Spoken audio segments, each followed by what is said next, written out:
You're about to listen to a chapter in The Prince by Niccolò Machiavelli.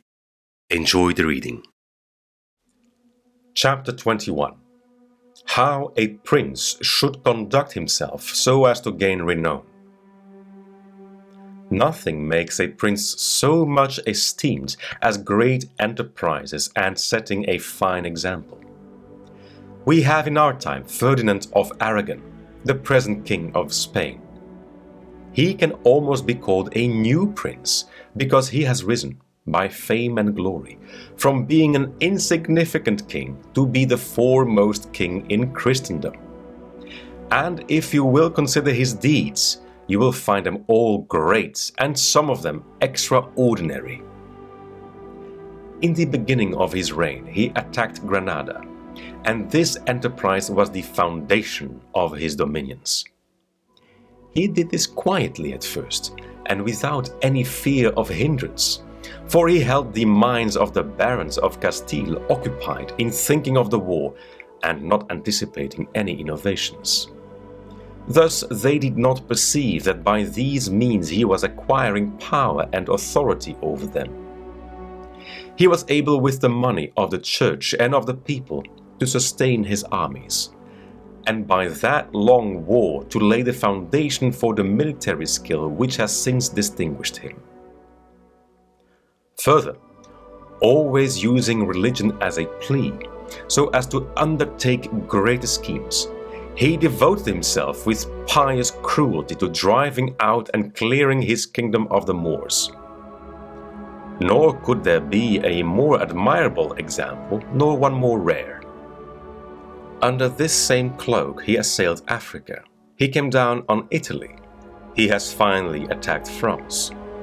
And thus his achievements and designs have always been great, and have kept the minds of his people in suspense and admiration, and occupied with the issue of them. And his actions have arisen in such a way, one out of the other, that men have never been given time to walk steadily against him.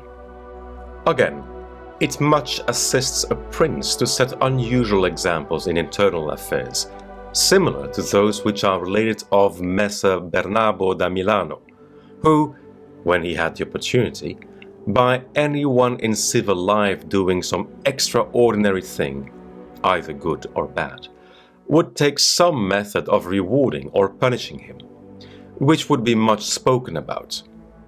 And a prince ought, above all things, always endeavor in every action to gain for himself the reputation of being a great and remarkable man. A prince is also respected when he is either a true friend or a downright enemy. That is to say, when, without any reservation, he declares himself in favor of one party against the other. Which course will always be more advantageous than standing neutral. Because if two of your powerful neighbors come to blows, they are of such a character that, if one of them conquers, you have either to fear him or not. In either case, it will always be more advantageous for you to declare yourself and to make war strenuously. Because, in the first case, if you do not declare yourself, you will invariably fall a prey to the conqueror, to the pleasure and satisfaction of him who has been conquered, and you will have no reasons to offer, nor anything to protect or to shelter you. Because he who conquers does not want doubtful friends who will not aid him in a time of trial, and he who loses will not harbor you because you did not willingly, sword in hand, court his fate. Antiochus went into Greece, being sent for by the Aetolians to drive out the Romans. He sent envoys to the Achaeans, who were friends of the Romans, exhorting them to remain neutral. And on the other hand, the Romans urged them to take up arms. This question came to be discussed in the council of the Achaeans, where the legate of Antiochus urged them to stand neutral. To this the Roman legate answered, "As for that which has been said, that it is better and more advantageous for your state not to interfere in our war, Nothing can be more erroneous, because by not interfering you will be left without favor or consideration, the guerdon of the conqueror.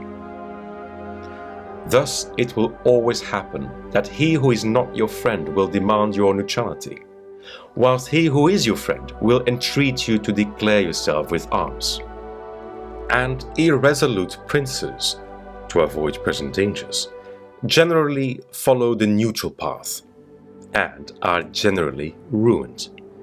But when a prince declares himself gallantly in favor of one side, if the party with whom he allies himself conquers, although the victor may be powerful and may have him at his mercy, yet he is indebted to him, and there is established a bond of amity.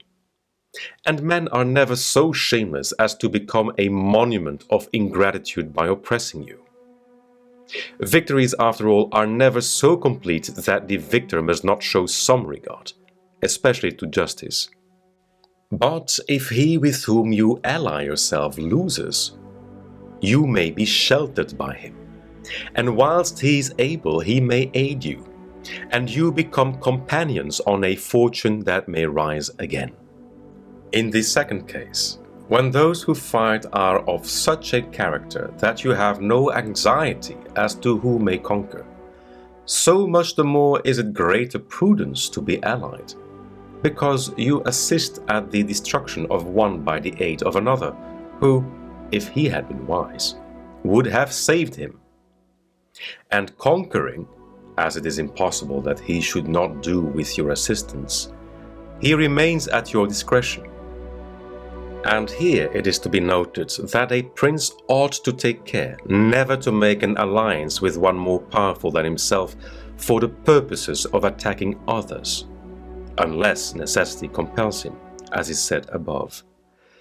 Because if he conquers, you are at his discretion, and princes ought to avoid as much as possible being at the discretion of anyone.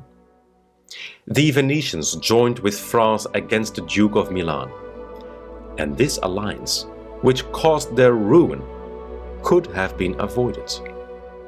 But when it cannot be avoided, as happened to the Florentines when the Pope and Spain sent armies to attack Lombardy, then in such a case, for the above reasons, the prince ought to favor one of the parties.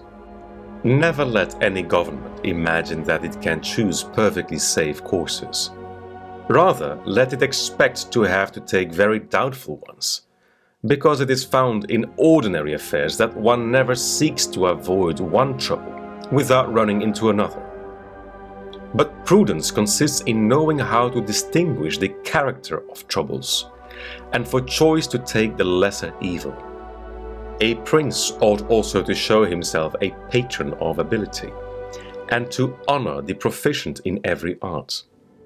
At the same time, he should encourage his citizens to practice their callings peaceably, both in commerce and agriculture, and in every other following, so that the one should not be deterred from improving his possessions for fear lest they be taken away from him, or another from opening up trade for fear of taxes.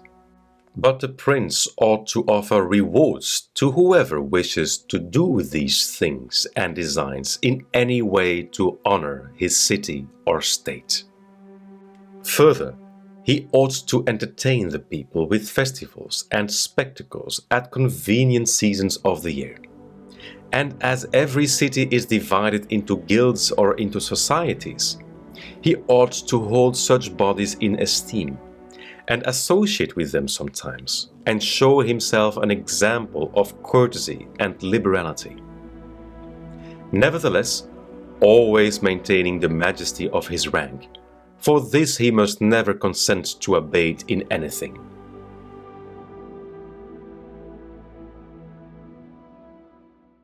You reach the end of this chapter.